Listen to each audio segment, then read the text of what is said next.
English partner உலகத்தோட எந்த மூலையில நீங்க இருந்தாலும் வாட்ஸ்அப் மூலமா ஈஸியா இங்கிலீஷ் கத்துக்க ஒரு ஆன்லைன் பிளாட்ஃபார்ம். இனி இங்கிலீஷ் கத்துக்கணும்னா இங்கிலீஷ் பார்ட்னர்ல ஜாயின் பண்ணுங்க.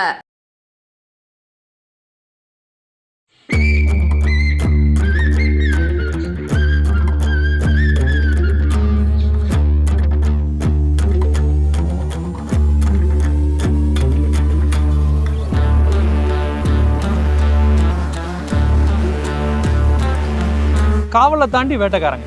பட் ஆனால் கடிச்சு கொள்ளுவாங்களான்னா ராமு வடை பண்ணி பிடிக்க போலான்னா கூட வரும். இவங்க சேஸ் பண்ணுவாங்க. கடிச்சு கொன்னு நக்கி தின்னுலாம் வந்தா அது அன்ஃபிட். பண்ணி பயமாண்டமா கடிக்கும். பண்ணிலாம் கடிச்சுட்டா விடாது. இப்போ புதர்ல இருந்து போகுது இல்ல, அதை விட மின்னல் வேகத்துல போய் இவங்க பிடிச்சிருவாங்க. எப்படி நம்ம ராட்வெல்லர் கடிக்கின்றோமோ அதே மாதிரி ராஜபாளையம் வில்பாய் வேட்டைக்கு விடுறீங்க. ஒரு பொருளை பிடிக்குதுன்னா அந்த பொருளை அங்கேயே பிச்சு தின்னு சாப்பிடாது. அதை அரெஸ்ட் பண்ணி அங்கே வச்சிருக்கும். அதோட அந்த பின்னால வந்த வேட்டையர் அங்கே வந்து அதை எடுக்கிற வரைக்கும் வெயிட் பண்ணும். அவன் டெய்லி 2 கோழியை கடிச்சிடறான். கொண்டுட்டு வந்து என்ன கூப்பிடுறாவா, கொண்டிருக்க வந்து பாருன்னு சொல்லி கூப்பிடுறான். அதெல்லாம் நான் கண்ணை குதி எப்போ கொண்ட மாட்டான்னுவாங்க. அவங்க யாருக்கும் கொடுக்க மாட்டாங்க. ஏன் நாய் உங்கள்கிட்ட வரக்கூடாதுன்றதுல தெளிவா இருப்பாங்க. இந்த பாருங்க, இதெல்லாம் பெரிய கீரல் இருக்கும். இவனோட பெரிய ஆட்கள்கிட்ட போய் சண்டை போடுறது இங்க அங்க, இதெல்லாம் விழுப்புண். இவங்கெல்லாம் இருந்தாதான் இவங்க ரக்கட் ஃப்ரீயா விடலாம். இவங்க எங்கேயும் போக மாட்டாங்க. ஊர் சுத்திட்டு வீட்டுக்கு வந்துருவாங்க. இவங்களை நம்பி நீங்க தைரியமா விடலாம். இவங்களை யாரும் பிடிச்சிட்டு போறதுக்கு வழி இல்லை.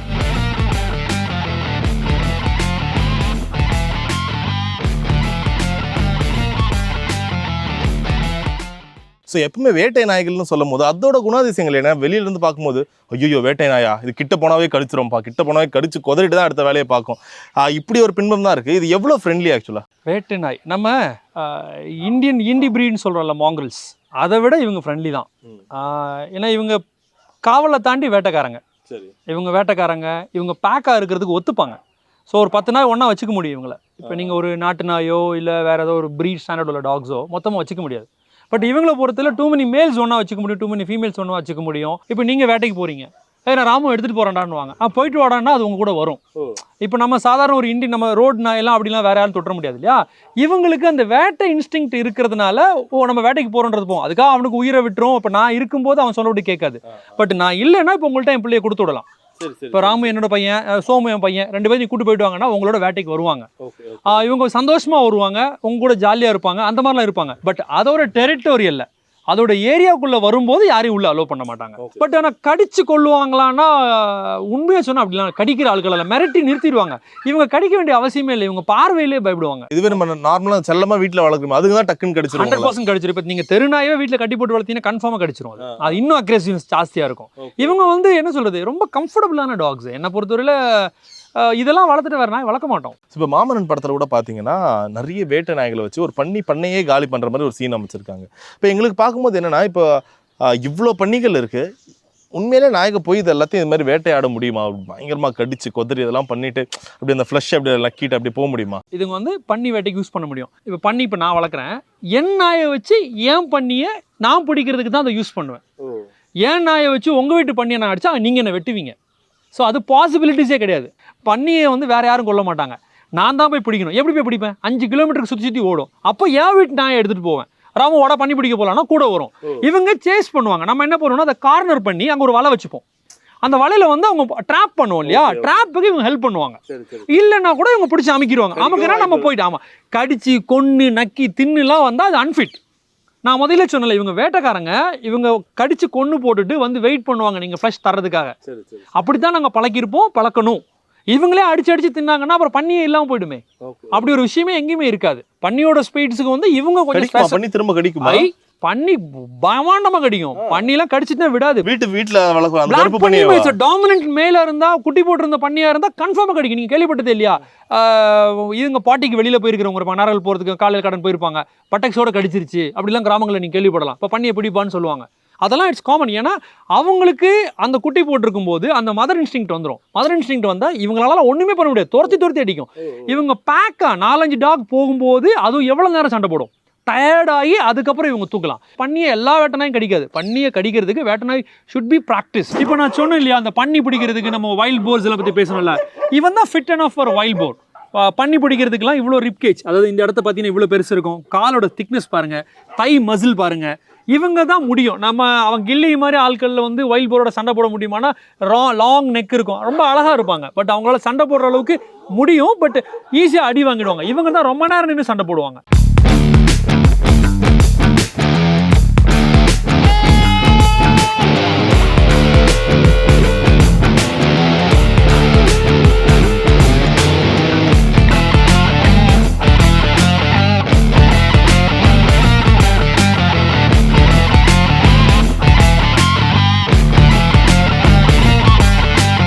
இப்போ வேட்டை நாய்னு சொல்லுவோம், அது என்ன வேட்டையாடும்? நிறைய பேர் முயல் சொல்லுவாங்க, கோழி, என்னென்னவோ சொல்லுவாங்க, ராபிட். அது ஸோ அதிகமாக வேட்டை நாய்னா எதுக்கு பயன்படுத்துவாங்க?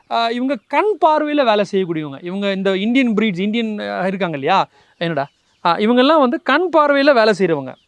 மிச்ச டாக்ஸ், இப்போ நீங்கள் ஒரு லேப்ரடாரோ ஒரு ஜெர்மன் ஷெப்பர்ட் எடுத்திங்கன்னா மோப்ப சக்தியில் வேலை செய்யும், இவங்க வந்து பார்த்து வேலை செய்வாங்க. ஸோ இவங்க வந்து இப்போ நீங்கள் அங்கே ஒரு புதரில் ஒன்று இருக்குன்னு போய் ஸ்மெல் பண்ணி போய் இவங்க கண்டுபிடிக்கிறவங்க இல்லை. நீங்கள் அந்த புதரை கலைச்சி விடும்போது அது ஓடணும், ஓடுறதை இவங்க கண்டுபிடிப்பாங்க. இவங்களுக்கு நைட்லேயும் கம்பேர் ஃப்ரம் அதர் டாக்ஸ் இவங்களுக்கு ரொம்ப நல்லா கண்ணு தெரியும். நான் வேட்டை கூட்டு போகிற 10 பேரை கூட்டு போகிறேன்னா நம்ம கலைச்சிக்கிட்டே போவோம். ஸோ புதர்லேருந்து போகுது இல்லை, அதை விட மின்னல் வேகத்தில் போய் இவங்க பிடிச்சிருவாங்க. இது அந்த மாதிரி தான் இவங்களை யூஸ் பண்ணுறாங்க. ஸோ இந்த ஹவுன்ஸ் எல்லாமே அதுக்கு தான். அதில் வந்து முயல் தான் அதிகமாக இருக்கும். சரி, இது எவ்வளோ ஃபெரோஷியஸ்ன்னு தெரிஞ்சுக்கலாம். ஏன்னா எல்லாருமே வந்து பார்த்த உடனே வீட்டில் இந்த மாதிரி நாய் இருக்க, ஒரு சிப்பி பாறை, கோம்பை, கன்னி போன்ற நாட்கள், ஐயோ இதை யாருமே கட்டுப்படுத்த முடியாது, அதிகமாக பரவுற விஷயம் தான். ஓனர் பேச்சை மட்டும் தான் இது கேட்கும், யார் பேச்சையும் கேட்காது. வெளியிலேருந்து ஒருத்தன் வந்தால் காலி. ஸோ இதுக்கு உங்களோட பதில் என்ன? இது அந்த லிஸ்ட்டில் வந்து இவங்களை சேர்க்க முடியாது. செப்பிப்பாறை வேட்டை நாய்களை சேர்க்க முடியாது. இப்போ நீங்கள் ராஜபாளையமோ இல்லை கோம்பையோ எடுத்துட்டிங்கன்னா அது 100% நீங்கள் சொல்கிறது உண்மை. இப்போ நான் ஒரு ட்ரைனர், நானே போயிட்டு ஒரு ஷூட்டில் வந்து ஒருத்தர் வந்து வச்சிருந்தாரு. அப்போ என்கிட்ட சொன்னாங்க, இந்த டாக் அவுத்து கட்டி கொடுக்க முடியுமா, கொஞ்சம் அர்ஜென்ட்னாங்க, அவர் வெளியில் போயிட்டு ஹேண்ட்லர்னு கிட்டே விடலை. ஸோ எக்ஸ்பர்ட்டாலும் கொஞ்சம் பயமாக தான் இருக்கும். இப்போ எப்படி நம்ம ராட்வெல்லர் கடிக்கின்றோமோ அதே மாதிரி ராஜபாளையம் வில் பைட், அது வலிக்கும், நின்று சண்டை போடும், பயந்தெல்லாம் போகாது. அதே மாதிரி கோம்பை வேற லெவலில் கிடைக்கும். ஸோ அதனால நம்ம கோம்பையா அப்படின்னு ஒரு பார்க்கணும், ராஜபாளையமா அப்படின்னு பார்க்கணும். இப்போ நீங்கள் நம்ம கெனல் கிளப் ஆஃப் இந்தியாவோட டாக் ஷோஸ்லேயே ஜட்ஜஸ் இதெல்லாம் ரொம்ப ஈஸியாக தொடுவாங்க, அவங்கள தொட மாட்டாங்க. இவங்களை ஃபெரோசிஸில் சேர்க்க முடியாது. தேர் வெரி குட் வாட்ச் டாக், அதில் எந்த டவுட் இல்லை. அதோட பவுண்டரிக்குள்ள அது வந்தால் கண்டிப்பாக விரட்டிடும், யாரும் புதுசாக வர முடியாது, பேக்காக போய் சண்டை போடுவாங்க, அதெல்லாம் ஓகே. பட்டு இவங்களோட அந்த மென்டாலிட்டி அண்ட் ஸ்ட்ரக்சர் வந்து ராஜபாளையமோ கோம்பை கூடலாம் ஈடு பண்ணவே முடியாது. இவங்களோட ஹண்டிங் இன்ஸ்டிங்க்ட் வந்து அவங்களுக்கு கிடையாது, இவங்களோட ஸ்பீட்ஸ் அவங்களுக்கு கிடையவே கிடையாது. பயங்கர ஃபாஸ்ட், இந்த வெரைட்டிலே செம்ம ஃபாஸ்ட்னா இவங்க தான், இந்த டீம்ஸ் தான். சிப்பிப்பாறை கன்னி இவங்க தான் ஹை ஸ்பீட்ஸ். பெரிய பிரச்சனைகள் வராது. வெரி ஈஸி மெயின்டெனன்ஸ் டாக், கம்மியாக சாப்பாடு இருந்தால் போதும், நிறைய பெரிய குட் ஈட்டர்ஸ்லாம் கிடையாது. என்ன சாப்பாடு? ஏன்னா இப்போ படங்களை கூட காட்டும் போது ஒரு கெத்துக்காக காட்டுறாங்கன்னு தெரியல, அப்படியே பச்சை கறியை தான் போடுவாங்க, அப்படியே கறியை கிக்கன்லாம் போட்டால் அதை மட்டும் தான் இது சாப்பிடுவாங்க. அப்போ தான் இதுங்களால் அவ்வளோ ஒரு வீரமாக இருக்க முடியுமோ, ரொம்ப ஒரு வெறியாக இருக்க முடியுமோ காட்டல, அந்த மாதிரி கறி மட்டும் தான்ப்பா சாப்பிடும். அப்படி உண்மையா? அதாவது ஜென்ரலாக இந்த மாதிரி அனிமல்ஸ், நாயாக இருக்கட்டும் எதாக இருக்கட்டும், ரா மீட்ஸ் கொடுத்தா ரொம்ப சந்தோஷமாக சாப்பிடும். ரா மீட் ஆமாம், அதில் பிளட் இருக்கும் இல்லையா, அதனால அவங்களுக்கு ரொம்ப சந்தோஷமாக பிடிச்ச உணவு தான். பட் அதை எல்லாருமே அவாய்ட் பண்ணுவாங்க. ஏன்னா தன்னோட வீட்டில் லைவ் அனிமல்ஸ் இருக்கும்போது அதை இதுங்க கடிச்சிடக்கூடாதுன்றனால ரா மீட்ஸ் அவாய்ட் பண்ணுவாங்க. பட் வேட்டைக்கு போகும்போது இவங்களோட ஸ்பெஷலே என்ன அப்படின்னு சொன்னாக்கா, வேட்டைக்கு விடுறீங்க, ஒரு பொருளை பிடிக்குதுன்னா அந்த பொருளை அங்கேயே பிச்சு தீந்து சாப்பிடாது, அதை அரெஸ்ட் பண்ணி அங்கே வச்சிருக்கும். அதோட அந்த பின்னால் வந்த வேட்டையர் அங்கே வந்து அதை எடுக்கிற வரைக்கும் வெயிட் பண்ணும். அவங்க எடுத்ததுக்கப்புறம் ஒருவேளை அங்கேயே க்ளீன் பண்ணுறாங்கன்னு வச்சுக்கோங்களேன், அது உள்ள இருக்கக்கூடிய வேஸ்ட்டை தான் இவங்களுக்கு கொடுப்பாங்க, ஃப்ளஷ்ஷை அவங்க எடுத்துப்பாங்க. அதான் நம்ம அதுதானே ஹண்டிங் கொடுக்குறோம் இல்லையா. ஸோ அதனால இதுங்க வெயிட் பண்ணும். ஒரு பொருளை கொண்டுட்டால, இப்போ நம்ம வீட்லேயே தவறுதலாக வந்து இவன் இல்லை இன்னொருத்தர் இருக்கான், அவன் வந்து எப்படின்னா கோழி புறா அவனுக்கு தெரியாது, அவன் வந்து தனியாகவே வளர்ந்தவன், அவன் டெய்லி 2 கோழியை கடிச்சிடறான். ஸோ அவனோட என்ன பண்ணுவான், கொண்டுட்டு வந்து என்ன கூப்பிடுறாவா, கொண்டிருக்க வந்து பாருன்னு சொல்லி கூப்பிடுறான். சாப்பிட மாட்டான், எதுவும் பண்ண மாட்டான், கடிச்சு போட்டுட்டு கொண்டுட்டேன் அப்படின்னு வந்து காட்டுவாங்க. இவனும் அந்த வேலை பண்ணிட்டு இருந்தான். இப்போ பரவாயில்ல, இப்போ திருந்துட்டான். இப்போ வந்து இவன் கோழி பண்ணைக்கு தான் காவலா இருக்கான். ஸோ நைட் வேற டாக் விடுறது பேர் கில்லி. இவன் கில்லி. ஆமா கில்லி மாதிரி பண்றான். ஆமா ஹை ஸ்பீட் டாக் இவன். இந்த வேட்டை நாய் வளர்க்கறது எவ்வளவு ஒரு பெருமையா பார்ப்பாங்க. அது மனுஷங்களுக்குள்ள எப்படி ஜாதி இருக்கோ அது போலதான் நாய்களுக்குள்ள ஜாதி பார்ப்பாங்களா. இது மாதிரி ரொம்ப ஒரு மூர்க்கத்தனமா இருக்கவங்க இந்த நாய் மட்டும் தான் இது கூட இனப்பெருக்கம் பண்ண முடியும், மற்ற இவங்க கூட இந்த லைனே விடக்கூடாது, அந்த மாதிரிலாம் பார்ப்பாங்களான்னு கேட்குறேன். கண்டிப்பா பார்ப்பாங்க, அது பார்ப்பாங்க. இந்த கன்னின்னு ஒரு நாய் சொல்றாங்க. இந்த கன்னின்ற பேரே ஏன் வந்ததுன்னா, கன்னின்றது வந்து அந்த என்ன சொல்றது, ஃப்ரெஷ் உமன் இல்லையா, அதை அப்படி தான் சொல்றாங்க. இவங்களை என்ன பண்ணியிருந்திருக்காங்கன்னா, அந்த ஆரம்ப காலங்களில் டௌரியா கொடுக்கும்போது இவங்களும் ஒரு குட்டியை கொடுத்து விடுவாங்க. கன்னி நாய் இப்போ ஆடு மாடு கொடுக்கும்போது ஒரு நாயும் ஒன்று கொடுத்துடுவாங்க. இந்த கன்னின்ற பேர் அப்படியும் வந்ததுன்னு சொல்கிறாங்க. சில நூற்றாண்டுகளுக்கு முன்னால், கொஞ்ச நாள்களுக்கு முன்னால் இப்படி பண்ணியிருந்திருக்காங்க. ஸோ அப்படி நான் உங்களுக்கு சீதனமாக கொடுத்த ஒரு பொருளை நீங்கள் எப்படி இன்னொருத்தர் கொடுக்க முடியும்? அதோட டில் எண்ட் வரைக்கும் நீங்கள் ப்ராப்பராக அதை பார்த்தாகணும். அதே மாதிரி அதை கிஃப்டாக நீங்கள் யாருக்குனாலும் கொடுப்பீங்க, அதை விலைக்கு விற்க மாட்டீங்க. அது வந்து அந்த பொண்ணோட வீட்டையோ இல்லை பையனோட வீட்டையோ அவமதிக்கிறதா இருந்திருக்கு. இப்படி ஒரு ட்ரெண்ட் ஆரம்ப காலங்களில் இருந்திருக்கு. அப்போ நான் போகும்போது நிறைய பார்த்துருக்கேன். உனக்கு இந்த குட்டியாக வேணும், போயிட்டு ஒரு 20 நாள் கழிச்சு வாங்குவாங்க. நான் போயிட்டு மாமா இந்த மாதிரி இந்த குட்டி நான் எடுத்துக்கிறேன் மாமானா, உனக்கு மட்டும் தான் அந்த கடா குட்டியை நிறுத்திருக்கேன், அதை எடுத்துக்க, மிச்ச குட்டிலாம் போயிடுச்சுன்னா யார் மாமா எடுத்துகிட்டு போனால் அது எப்படி வளருதுன்னு பார்க்கலாம். அதெல்லாம் நான் கண்ணை குதி எப்போ கொண்டு மாட்டானுவாங்க. அவங்க யாருக்கும் கொடுக்க மாட்டாங்க. அது நீங்க ஒருவேளை நான் கிணத்துல போட்டு அதை நீங்க பார்த்துருந்து நீங்க காப்பாற்றி எடுத்துட்டு போய் நீங்க அந்த வழி உருவாக்கி நாய் உங்கள்கிட்ட வரக்கூடாதுன்றதுல தெளிவா இருப்பாங்க. இப்போ ஒரு 6 குட்டி போடுதுன்னா 2 குட்டி நான் வீட்டுக்கு நிறுத்தணும், என் மச்சானுக்கு 2, என் மாமனுக்கு 1ன்னா அவ்வளவுதான். அவ்வளவுதான், மிச்சப்படி அதை முடிச்சு விட்டுருவாங்க. முடிச்சு பால் அடைஞ்ச கிணறு இருக்கும், அங்கே போட்டுரும். அப்படிலாம் இவங்க பண்ணினதுனால தான் இதெல்லாம் குறைஞ்சு போச்சு. இந்த பிரீடை பற்றி ஸ்டாண்டர்டுன்னு ஒன்று வச்சிருக்காங்க இல்லையா, அதை பார்த்தாலே இந்த டாகோட ரிப்ஸை என்ற அளவுக்கு இருந்தால் தான் இது ஃபிட் அண்ட் ஆஃப். அவன் எக்ஸசைஸ் இல்லாமல் இருக்கான், பெரிய சைஸ் டாக், நம்ம அதனால அவன் அப்படி தெரியுறான்.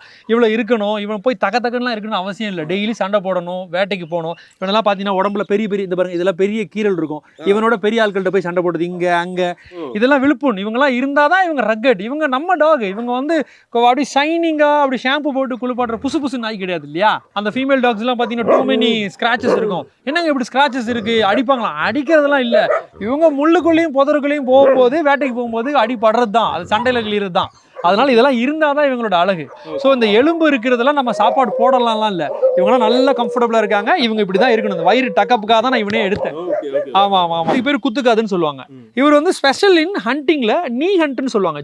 ஜென்ரலாக வந்து இந்த வேட்டை எப்படின்னா, சில நாய் என்ன பண்ணுன்னா, ஓடிட்டே இருக்கும்போது புஷ்லேருந்து அடித்து விரட்டும் போது மூக்கில் தட்டி விட்டு பறக்கும்போது கேட்ச் பண்ணும். இது ஒரு டெக்னிக். இன்னொன்று முட்டில் தட்டி பிடிக்கும். ஸோ இது அந்த முட்டில் தட்டி நல்லா பிடிச்சிருந்த நாய். இதோட கேரக்டர் வந்து இது அதிகமாக காலை யூஸ் பண்ணும். சில டாக்ஸ் மூக்கு யூஸ் பண்ணும். இப்போ பண்ணி பிடிக்கணும் அப்படின்னா, இப்போ இது வந்து நாங்கள் வெளியில் ஒரு ஃப்ரெண்டு தான் வந்துடும், இடம் சொல்ல விருப்பப்படலை, அங்கேருந்து எடுத்துகிட்டு வந்தோம். இவனோட ரிப்கேஜோட திக்னஸ் பார்த்தீங்கன்னா ரொம்ப பெருசாக இருக்கும், பேக் தை பெருசாக இருக்கும். இவங்களால கொஞ்சம் பெரிய ஆனிமலை தொட முடியும். இப்போ இவனை பார்த்தீங்கன்னா ரொம்ப தின்னாக இருப்பான். இவனால போய் சண்டை போட முடியாது. சண்டை போடுவான், மனநிலையில் போடுவான், ஃபிசிக்கலையும் அடி வாங்கிடுவான். எல்லாத்தையும் தாண்டி இதை பொம்மை மாதிரி வாங்கி அடைச்சி போட்டு வளர்க்குற நாய் இல்லை. இங்கே வந்து சிப்பிப்பாருன்ற பேரில் நிறைய வீட்டில் வாவ்னு இருக்குது. எல்லாமே பொதன்னு இருக்குது. ஃப்ரீயாக விடலாம். இவங்க எங்கேயும் போக மாட்டாங்க. ஊர் சுற்றிட்டு வீட்டுக்கு வந்துடுவாங்க.